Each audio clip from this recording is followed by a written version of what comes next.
Olá pessoal, tudo bem? Meu nome é Samuel Dalelast, sou médico e esse é o nosso espaço aqui no YouTube para discutirmos temas relacionados à saúde, bem-estar e qualidade de vida.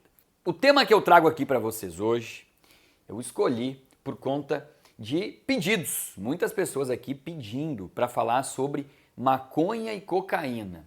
É o que mais perguntaram aqui. Eu tenho certeza que isso não é um pedido que as pessoas fazem nos comentários para querer saber se o que elas estão usando é permitido ou não, né? Eu entendo que vocês querem saber, que vocês querem informação sobre essas drogas para poder encaminhar para aquelas pessoas que vocês conhecem, que são usuários e que vocês querem dar um recadinho para que essas pessoas então parem de usar esse tipo de substância. É o que eu espero, por favor. Bom, hoje a gente não vai falar sobre cocaína.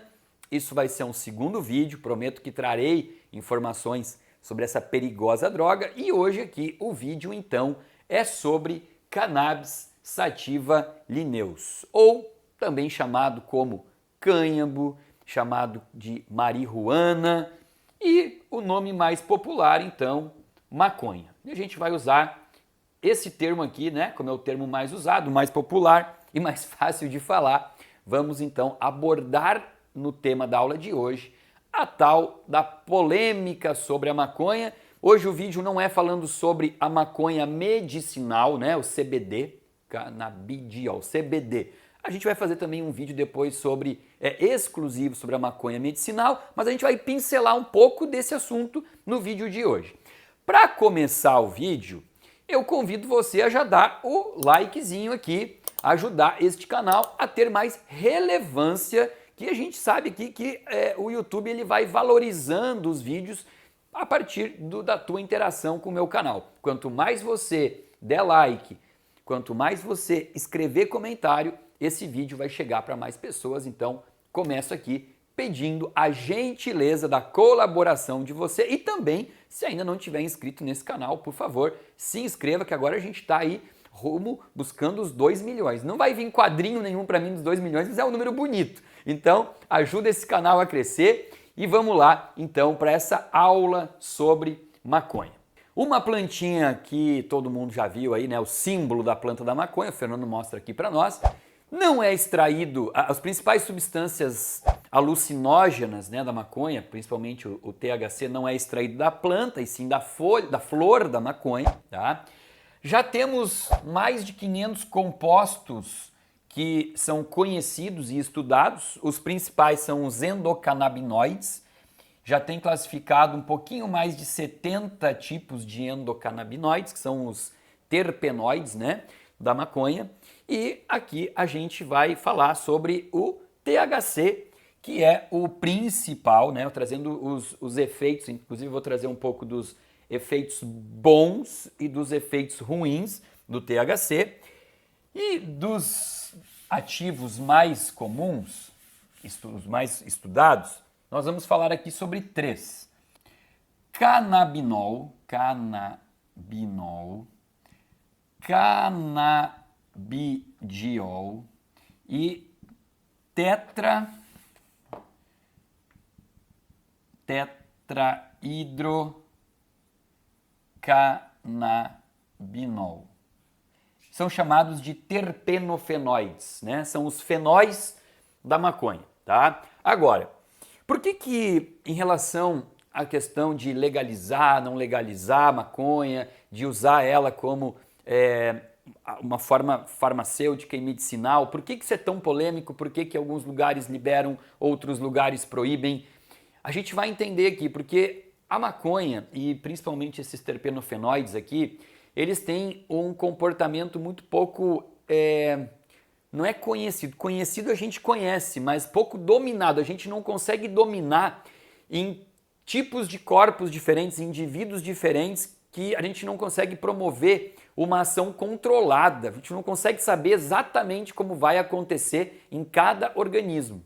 Por exemplo, o próprio canabidiol, ele pode converter em tetrahidrocannabinol, que a gente chama de delta 9-THC, E o delta 9-THC, que é o tetrahidrocannabinol, ele pode se converter através de uma reação bioquímica em canabinol. Olha só, esse pode virar esse, que pode virar esse, e a gente então fica numa ciranda aqui que chama de equilíbrio dinâmico. Isso é um termo usado na química, é o equilíbrio dinâmico entre esses compostos aqui.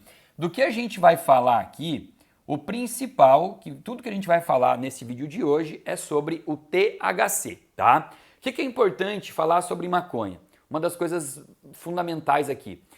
Não existe como eu trazer para vocês doses, falar em dose, olha, até tal dose acontece isso, acima de tal dose acontece aquilo, porque existe uma tolerância que é muito individual para cada pessoa, tá? Então não tem algo generalista que eu posso falar, porém, é fato que até hoje nunca se conheceu dose de overdose, né? Ou seja, nunca ninguém morreu por uma overdose de maconha. A maconha ela não tem efeito, não tem conhecido essa tal da overdose. Porém, a maconha ela interage com outras drogas que pode trazer sim um risco de vida, tá? Por exemplo, olha só, um dos principais efeitos do THC é o efeito antiemético. O que significa isso? Emético.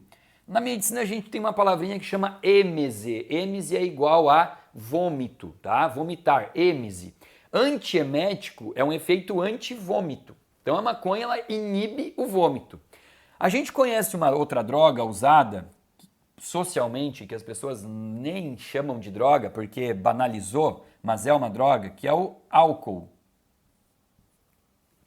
E o álcool, ele tem, o corpo tem um efeito de proteção, tá aqui o videozinho sobre o álcool, quem não assistiu, um efeito de proteção que é justamente o vômito. Quando chega numa dose tóxica, o corpo começa a estimular o vômito para botar para fora aquele conteúdo gástrico cheio de álcool e assim é uma forma de se proteger. Só que quando a pessoa combina o álcool com o THC, o efeito antiemético do THC pode fazer com que a pessoa consiga consumir muito mais álcool do que o corpo toleraria. E isso pode colocar a pessoa em risco de vida, ou risco de morte, né? Então, embora a maconha, de forma isolada, ela não tem essa questão da overdose, né? Da morte pelo excesso de fumo da maconha, mas combinando com outras drogas, a gente tem, sim, um risco de colocar essa pessoa, né, trazer uma combinação que coloca essa pessoa em risco de morte. Outros efeitos, que eu estou trazendo aqui, ó, trouxe o efeito antiemético da maconha. Vamos colocar aqui outros efeitos do THC, que são inclusive usados medicinalmente, tá? Medicinalmente, existe essa palavra, Fernando? Acho que não, né? Ei, vocês entenderam. Bom, vamos lá. Olha só, efeito anticonvulsivante, o próprio efeito antiemético. Isso aqui é usado em alguns países do mundo, é usado no tratamento do câncer, né? Pessoas que estão fazendo quimioterapia. A quimioterapia ela pode dar muito enjoo, então a maconha medicinal é usada para isso. Diminui a pressão ocular, muito usado então em pacientes com glaucoma. O glaucoma ele aumenta a pressão intraocular.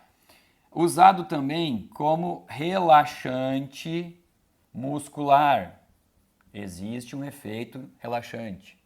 Analgésico, é um potente analgésico. Broncodilatador. O que é broncodilatador? É um dilatador dos brônquios, então pode ajudar pacientes com asma, bronquite. E tem um efeito orexígeno. O que é um efeito orexígeno? É quando ele aumenta o apetite. Então, pessoas que precisam comer mais, né, que estão com algum problema de apetite inibido, porque o que seria anorexígeno? São as drogas que tiram a vontade de comer. O que é um orexígeno? É quando aumenta o apetite, né? Velhinhos, idosos, sarcopênicos que precisam comer mais. Então, olha só, a gente tem aqui um monte de efeitos descritos do THC que fazem com que a maconha ela tenha então esse olhar da ciência para ajudar a tratar pacientes que apresentam convulsões que são resistentes aos tratamentos normais, né? Pacientes que precisam inibir a êmese, o vômito, por algum motivo. Botei o exemplo aqui da quimioterapia. Isso aqui é clássico, né? Paciente com glaucoma. Então aqui, ó, temos uma lista enorme. Vamos falar aqui em específico essa parte do orexígeno, porque aqui a gente tem, inclusive, um exemplo de um medicamento que foi usado por pouquíssimo tempo. Aliás, para poder falar sobre isso, a gente tem que falar sobre os receptores, alguns dos receptores no cérebro que o THC ele modula, que são receptores CB1 e receptores CB2. O CB1, ele é o receptor associado a aprendizado. E o receptor CB2 é o receptor que está relacionado ao sistema imunológico. Bom, como a maconha ela inibe o receptor CB1, quando a gente fala lembra do estereótipo do famoso maconheiro, o que as pessoas, elas lembram? Daquele cara zen demais, que você fala com ele, explica alguma coisa, ele fala, hã? Né? Dificuldade no aprendizado, ele não consegue aprender. Por isso que a gente sabe que o uso da maconha diminui, né, a capacidade cognitiva na escola, né, do adolescente, no colégio, na faculdade. Ele tem uma dificuldade muito maior do aprendizado porque inibe o receptor CB1, tá? E o receptor CB2, que está associado ao sistema imunológico, então aqui tá algo que eu nem coloquei na lista ali, né, de efeitos terapêuticos usados pela maconha, mas quando existe uma doença que ela se manifesta no corpo, porque o paciente ele está com um estímulo exacerbado do sistema imunológico, por exemplo, até uma doença autoimune, né? Quando o corpo está atacando células do próprio corpo e você usa o THC aqui, o que acontece? Você diminui o sistema imunológico. Por isso que a maconha ela é considerado um imunossupressor. A gente usa esse termo aqui, imunossupressor, né? Diminui o sistema imunológico, assim como, por exemplo, o próprio corticoide também faz, né? É um imunossupressor. Então, ó, esses dois receptores aqui, eles estão associados, o THC está associado à modulação desses receptores e agora a gente já entende até um pouco do comportamento do usuário da maconha, esse comportamento de dificuldade de aprendizado. Só que tem um outro comportamento, né, que faz com que essa pessoa, aquele cara que a gente conhece, lembra daquele amigo teu que é usuário de maconha, o que faz? Como é que ele se comporta quando ele usa maconha? Ele fica meio down, ele fica meio lento, ele fica com a famosa larica. O que é larica aí? Que é aquele termo usado, né, para quem tem aquela fome depois do uso da maconha. Por quê? Justamente porque vai inibir o receptor orexígeno, né, que é o vai inibir vai estimular o orexígeno, né, vai estimular o receptor que dá fome. Então essa pessoa fica com muita fome, dá aquela larica e depois ela fica com um sono absurdo, ela dorme muito bem, tanto que a maconha medicinal também está sendo utilizada para pacientes com insônia, porque dá um sono muito gostoso. Vamos entender por que desse sono gostoso. Olha só, quando eu falo aqui para vocês em diversos vídeos sobre o que acontece na célula, mais especificamente dentro da mitocôndria. Mitocôndria é a forma de produção, né? É a organela que produz ATP. E ATP é energia. Então a mitocôndria, através do ciclo de Krebs, produz energia. E a energia, então, sob forma de ATP, que significa que adenosina trifosfato, 3 fósforos, ó, trifosfato, quando o corpo começa a usar essa energia e rouba um fósforo daqui, isso aqui vai virar ADP. E o ADP, que significa adenosina difosfato, já é uma forma menos energética e também pode doar um fósforo e ao doar um fósforo vai virar AMP. AMP é o chamado fim de tudo, é quando acabou. Por quê? Porque a adenosina monofosfato não tem como continuar dando energia. Só que quando chega no AMP, o corpo então ele começa a se dar conta que está acabando, que é o fim, fechou o cerco para ele. E o corpo começa a estimular outras vias para deixar a pessoa ligada. Ele fala assim, olha, por aqui terminou, não tem mais como ajudar. Então você precisa ativar outras vias de resposta para a pessoa começar a se preocupar, né? É um estímulo de sobrevivência. Isso faz parte realmente de um estímulo de sobrevivência. Acabou a energia, vamos dar um jeito de se defender de outra forma. Só que o THC, ele bloqueia essa resposta do AMP de tentar estimular esse sistema de defesa. É como que ele falasse assim, ei, relaxa, esquece tudo. Se acabou a vida, agora acabou a vida, tá tudo certo, vai dormir. Então o corpo, ele entra num estado de não estar alerta para perigos, né? Ou seja, um estado de relaxamento intenso, que é o que o THC faz. Então olha o comportamento do usuário de maconha. Agora a gente consegue entender a bioquímica por trás, né? Ele fumou, bloqueou o receptor CB1, ficou meio down, não está conseguindo interagir muito bem com as pessoas. Logo depois, ele estimula a via orexígena, então ele começa a ter fome, come, e depois então ele inibe as respostas do AMP e, portanto, ele desliga completamente e tem um sono que ele acorda e fala assim, nossa, dormi 7, 8 horas, mas parece que eu dormi 3 dias. Cabe aqui falar, e acho que é extremamente importante, entender que nós produzimos no nosso corpo substâncias endocannabinoides. Ou seja, tudo isso que eu estou mostrando, essa interação nos receptores do cérebro quando a pessoa usa maconha, nós temos capacidade de produzir endocannabinoides, vários endocannabinoides que vão agir também nesses receptores. A principal aqui, que eu diria para vocês, é a nandamina, que do sânscrito significa felicidade. Olha aqui, ó, felicidade é um endocannabinoide que nós temos a capacidade de produzir. Hoje a neurociência traz muito estudo mostrando como produzir nandamina, a meditação, o mindfulness, todas essas manobras, ferramentas que nós temos para controle de ansiedade, de depressão, tudo isso que a neurociência traz hoje para nós como informação de que meditar não é uma atividade esotérica, não é uma coisa de bruxaria, não. Isso hoje é prescrito por neurologistas, é prescrito por psiquiatras, né? Porque é uma forma de você melhorar a tua felicidade de diversas maneiras. Uma delas é aumentando aqui a nandamina, inclusive, que eu ia comentar antes, né, sobre um momento da história que foi aqui entre 2007 e 2008, que foi quando a FDA liberou o Rimonabanto. Eu acho, meu Deus, eu acho que é assim que escreve. Rimonabanto. Isso aqui foi um remédio que veio com uma promessa de emagrecimento que ia mudar a história da obesidade. Por quê?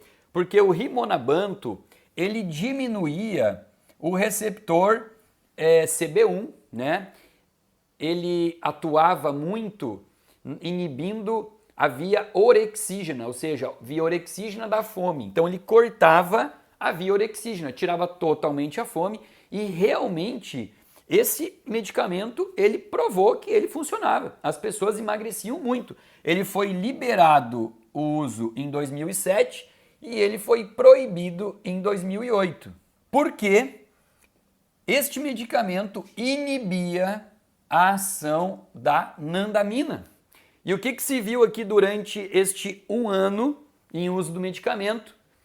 Alto índice de suicídio por pessoas que usaram esse remédio. Por quê? Porque a nandamina é uma das formas do cérebro ativar a felicidade. E essas pessoas entraram em depressão e teve muito índice de suicídio. Então, olha aqui, ó, um pouquinho da história da medicina, né, trazendo a informação da importância sobre a nandamina, que a gente sabe que não é só derivado de ervas, não é só o uso da maconha que você consegue promover essa felicidade. Você tem a capacidade de melhorar essa tua sinalização através de práticas de mindfulness. Eu já fiz vídeo, já expliquei o que é mindfulness, já fizemos vídeo aqui falando sobre a importância da meditação. Para quem ainda não tem todo o conhecimento, quer entender um pouquinho mais de como a meditação atua no cérebro, eu recomendo o canal do Dr. Fábio Gabas, meu colega. Bota aqui, Fernando, para nós aqui o link do YouTube do Dr. Fábio, que é um médico neurocientista que fala muito sobre essas questões associadas à meditação. Bom, então nós já falamos tudo sobre a parte boa, né? Eu trouxe efeitos bons. Tá, mas então, por que existe tanta polêmica? Se isso deve ser liberado, se não deve ser liberado. Bom, porque nem tudo são flores, tá?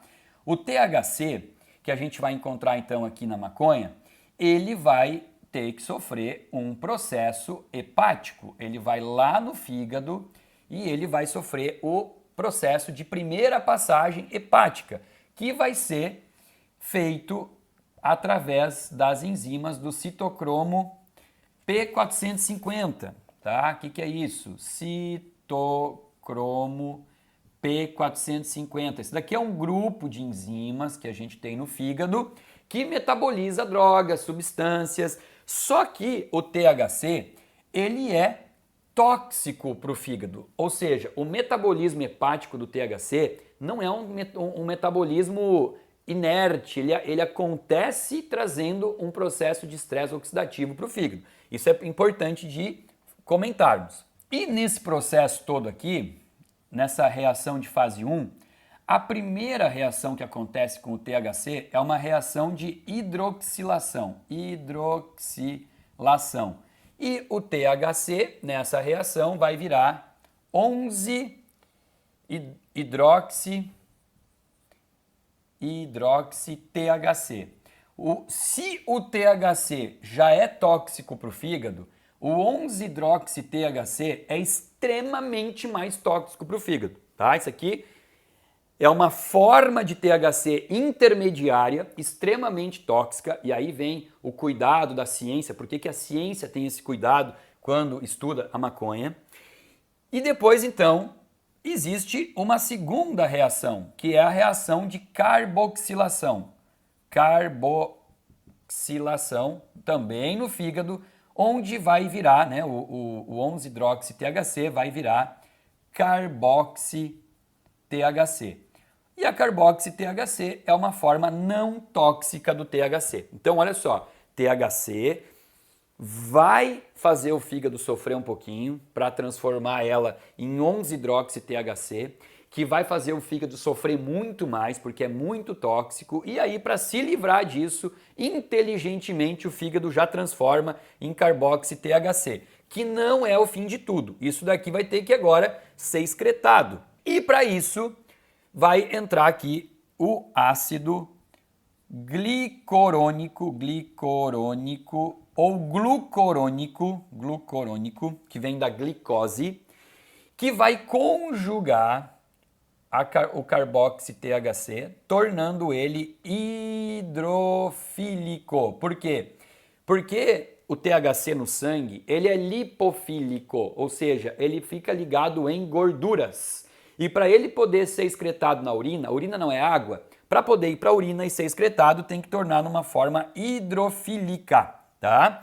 Então aqui também está o motivo pelo qual pessoas que fazem uso da maconha medicinal ou pessoas que fumam maconha não podem fazer dieta cetogênica, que é aquela dieta baseada em proteína e gordura. Tirar totalmente a glicose diminui a probabilidade, diminui a facilidade de transformar carboxi-THC em um composto hidrofílico para poder ir para a urina, né? Por quê? Porque se não tem glicose, não tem ácido glucorônico ou ácido glicorônico, tá? Bom, esse fato aí que eu trouxe para vocês, de que o THC é uma molécula lipofílica, faz com que a gente entenda por que no sangue a gente não encontra, né? A pessoa ela fumou maconha, ela usou maconha, no sangue a gente não vai encontrar facilmente a maconha, por quê? Porque ela vai ter que ser transportada para locais no corpo onde tem a gordura, né? Tanto é que os exames toxicológicos, eles não fazem a mensuração da concentração de THC no sangue, e sim na urina, porque na urina pode se encontrar até 30 dias depois, né? A gente sabe que o apogeu, aí, o auge, são 3 dias, né? Então depois ainda continua sendo possível encontrar traços da maconha sob forma de ácido glucorônico na urina até 1 mês, né? Os famosos, o teste de doping. Outros efeitos ruins aqui, que a gente sabe, acho que eu tenho que salientar uns principais, é a diminuição da espermatogênese, ou seja, homens usuários de maconha diminuem muito a capacidade de engravidar suas esposas, tá? E também existe o efeito de tolerância. Tolerância, a pessoa que fuma maconha cada vez precisa de uma dose um pouco maior, né? Porque a maconha, ela causa uma dependência física e química, né? Química, por quê? Porque a maconha aumenta muito a dopamina. Então a pessoa, ela lembra de como ela ficou bem quando ela tinha a dopamina aumentada. Então ela tem essa dependência. E física, justamente por conta dos receptores mesmo, que eles precisam cada vez de doses maiores para trazer aquela sensação de bem-estar, tá? Agora, fica aqui uma dica importante, que é em relação aos grandes problemas de pulmão que nós encontramos nos usuários de maconha, porque por mais que ele tenha uma quantidade muito menor de monóxido de carbono, muito menor do que o cigarro, e a gente sabe que o usuário de maconha, ele não usa como o usuário de cigarro que fuma e traga e bota fora, né? O usuário da maconha, ele prensa, né? Muitas vezes até segura assim, ele segura mais tempo aquela fumaça no pulmão, e isso faz com que, mesmo tendo uma concentração menor de monóxido de carbono, usando dessa forma, nós temos evidência de que existe um grande acometimento do pulmão, principalmente trazendo doenças como enfisema pulmonar, tá? Então, aí fica a dica dos perigos, né? A gente sabe que todos os benefícios que eu trouxe aqui, eles estão sendo estudados como trazendo a maconha medicinal, que eu vou trazer um vídeo para vocês falando especificamente da maconha medicinal, que é uma forma de não ter que passar por todos esses problemas, né? Problema de conjugação hepática, problema de riscos para o pulmão, problema de diminuir a capacidade de proliferação, né? de engravidar. Então, eu prometo trazer esse vídeo, eu espero que você tenha entendido e gostado de tudo que a gente trouxe até agora. Se você gostou do vídeo, encaminha para o grupo da família, trazendo então aqui essas informações. Eu espero que as pessoas entendam que não é interessante você receber efeitos benéficos, mas às custas de problemas hepáticos, pulmonares e também cardiológicos, que já está associado ao uso da maconha. Se você não está inscrito no meu canal, se inscreva, aciona o sininho para receber o alerta semanal de novos vídeos toda semana aqui trazendo informações preciosas sobre saúde para você. Abaixo desse vídeo tem um link que você pode acessar, se inscrever e fazer parte de um grupo VIP de pessoas que recebe conteúdo gratuito e exclusivo semanalmente aqui do meu canal. Fica aqui o meu muito obrigado.